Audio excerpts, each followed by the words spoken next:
Hello, class. Welcome to this section on the 19th century.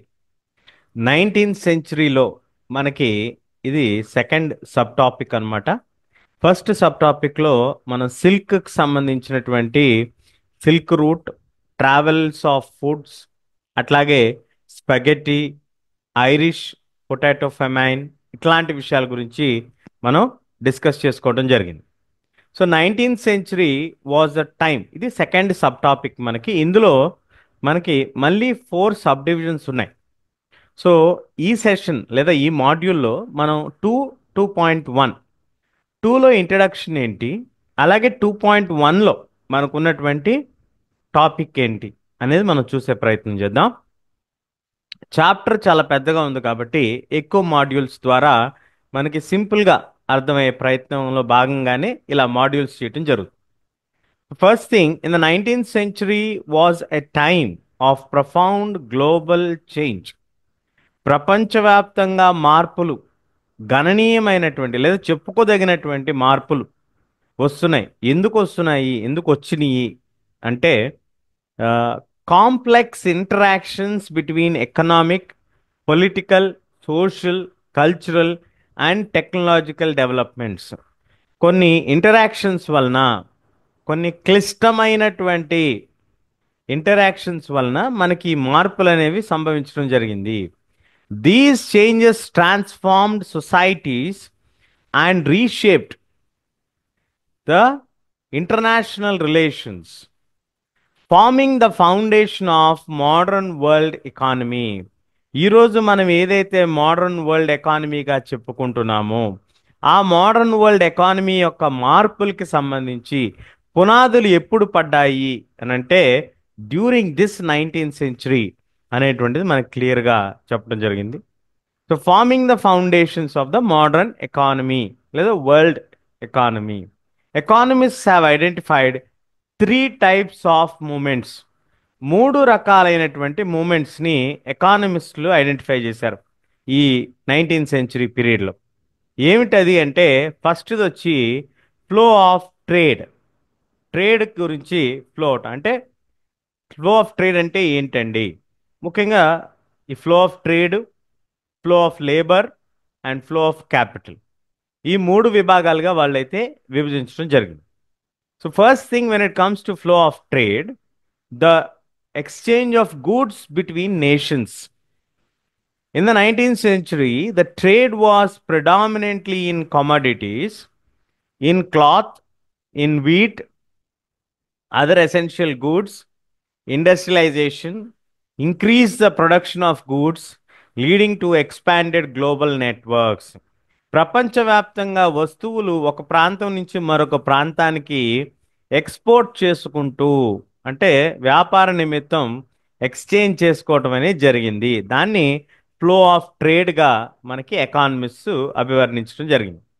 Second ఏంటంటే flow of labour. 3 flows అన్నాం కదా, 3 F's మీరు గుర్తుపెట్టుకోవాలి. సెకండ్ది ఏంటంటే this involves the migration of people across the regions in the country in search of better employment opportunities. మెరుగైనటువంటి ఉద్యోగ అవకాశాల కోసం మనకి గ్రామీణ ప్రాంతాల నుంచి పట్టణ ప్రాంతాలకి వెళ్ళటం మనం గమనిస్తూ ఉంటాం. దాన్నే ఫ్లో ఆఫ్ లేబర్గా మనం చెప్పుకోవచ్చు.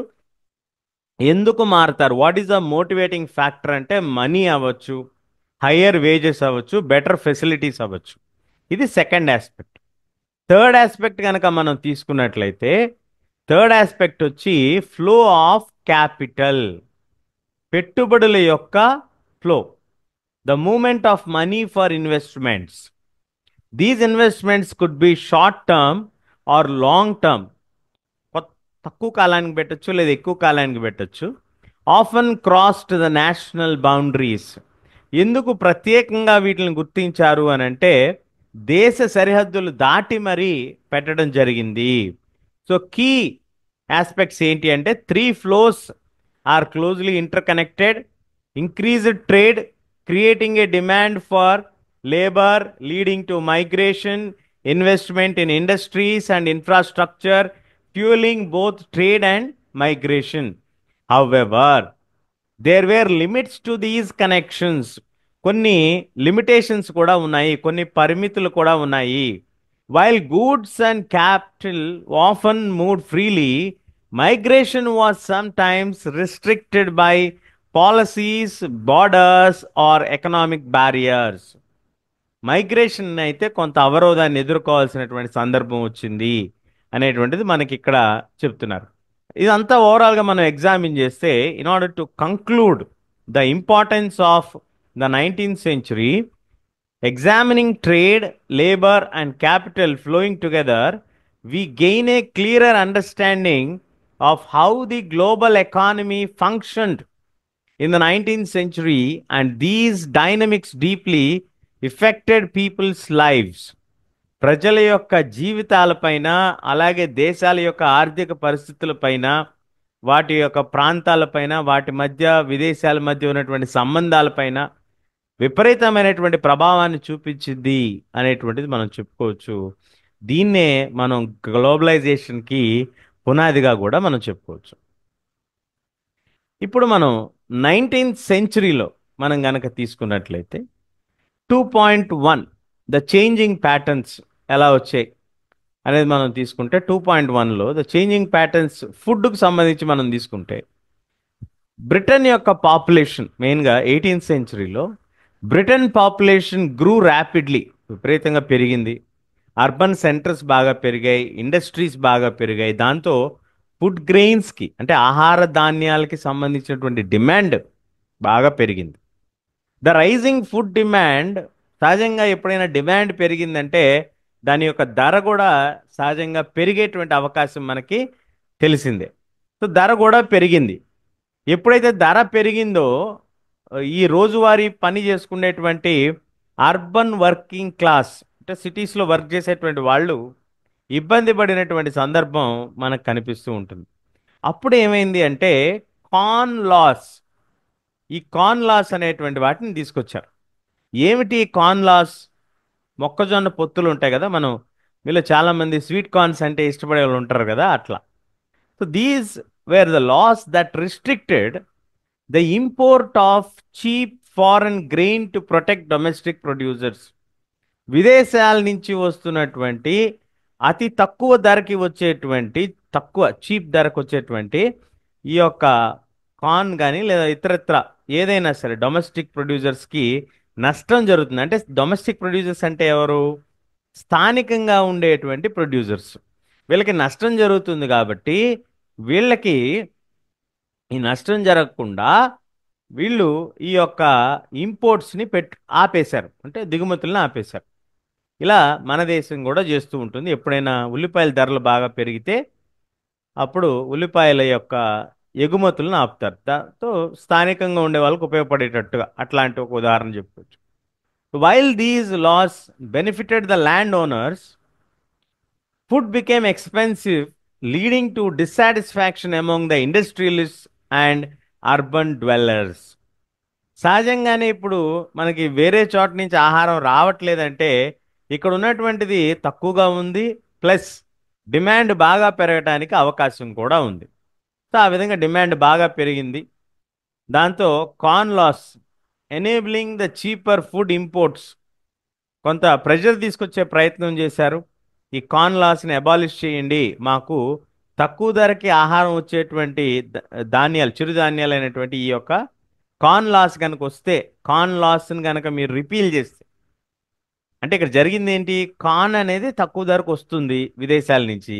అది రావటం వల్ల మన దగ్గర ఉన్నటువంటి గోధుమలో లేకపోతే వీటో బ్రెడ్డో ఎక్కువ ధరకి మనం అమ్ముతుంటే కొనట్లేదు ఎవరు.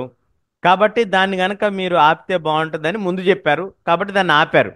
ఇలా ఆపటాన్ని కార్న్ లాస్ అంటాం, రిస్ట్రిక్ట్ చేయటాన్ని.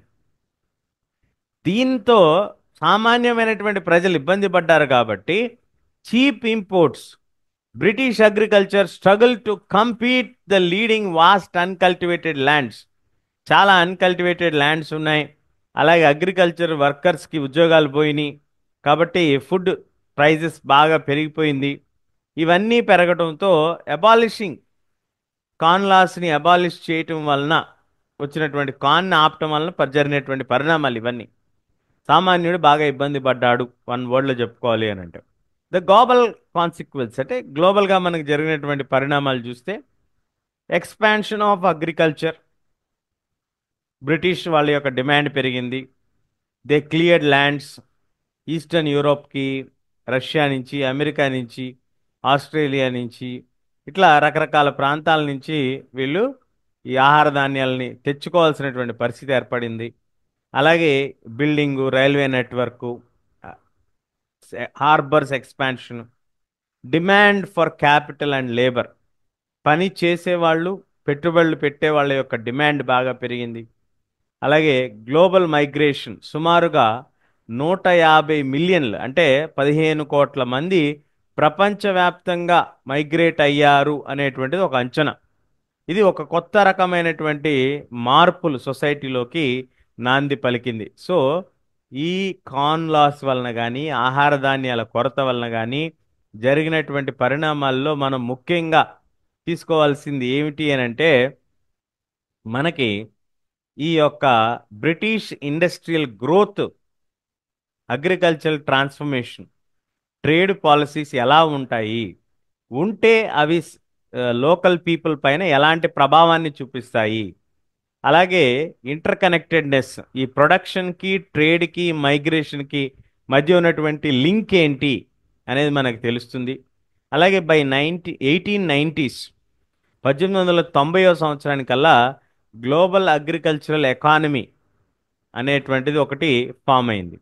అంటే labour, capital, ecology and technology ఇవన్నీ కూడా ఇంటర్ కనెక్టెడ్గా transformed how and where food and other resources were produced, transported and consumed. వాళ్ళు ఎక్కడ ప్రొడ్యూస్ చేసేవాళ్ళు, ఎక్కడ కన్జ్యూమ్ చేసేవాళ్ళు, ఎలాగా, ఇవన్నీ కూడా మార్పులకి నాంది పలికింది అనేటువంటిది అయితే మనం ఇక్కడ క్లియర్గా చెప్పుకోవచ్చు. సో ఫస్ట్ థింగ్ ఏంటంటే transformation of food production. Food was no longer locally produced. ఇంకా ఇక్కడే ప్రొడ్యూస్ చేయాలి అనేటువంటి నియమం లేదు. ఎక్కడి నుంచైనా ప్రొడ్యూస్ చేసి ఇక్కడికి తెచ్చుకోవచ్చు. మైల్స్ అవే కూడా ప్రొడ్యూస్ చేసుకొని మనకి ఇక్కడ తెచ్చుకోవచ్చు. సో ట్రెడిషనల్ ఫార్మింగ్కి అక్కడ మార్పు వచ్చింది. అలాగే the traditional image of the peasant working his own land gave way to agricultural workers on large commercial farms, often on lands that had recently been fostered or were previously uncultivated. ఇంతకుముందు అన్కల్టివేటెడ్గా ఉన్నటువంటి వాటిని కూడా cultivate చేయడం మొదలుపెట్టారు. Infrastructure development, railway network బాగా build చేశారు, shipping network బాగా build చేశారు, లో వేజ్ లేబర్ బాగా అవైలబుల్కి వచ్చింది. అలాగే లేబర్ మైగ్రేషన్, మనకి చాలామంది మైగ్రేట్ చేశారని చెప్పాం కదా, వెస్ట్ పంజాబ్ నుంచి బ్రిటిష్ ఇండియాకి, బ్రిటిష్ ఇండియా నుంచి మైగ్రేట్ అయ్యారు అదర్ ప్లేసెస్కి, అలా అన్ని ప్రాంతాల నుంచి మైగ్రేట్ అయ్యారు. టెక్నాలజికల్ చేంజెస్ వచ్చి కెనాల్స్, కొత్తగా కాలువలు తవ్వారు, రైల్వే ఇన్ఫ్రాస్ట్రక్చరు, ల్యాండ్స్కేప్ మారింది, మాస్ స్కేల్ ప్రొడక్షన్ జరిగింది. సో బియాండ్ ఫుడ్, కేవలం ఆహారమేనా అండి? లేదు, ఆహారంతో పాటు కాటన్ టెక్స్టైల్స్, రబ్బర్ ఇండస్ట్రీస్ ఇవి కూడా బాగా ఎక్స్పాండ్ అయ్యాయి. ట్రేడ్ అన్ని రకాలుగా కూడా ఎక్స్పాండ్ అయ్యింది.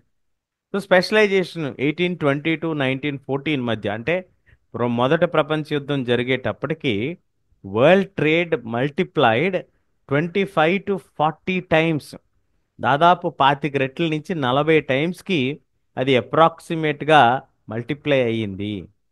మల్టిప్లై అయ్యి 60% గ్లోబల్ ట్రేడ్ అనేది ప్రైమరీ ప్రోడక్ట్స్, అగ్రికల్చర్ గూడ్స్లో వీటు, కాటను, మినరల్స్లో కోల్ పైనే ఆధారపడి జరిగింది.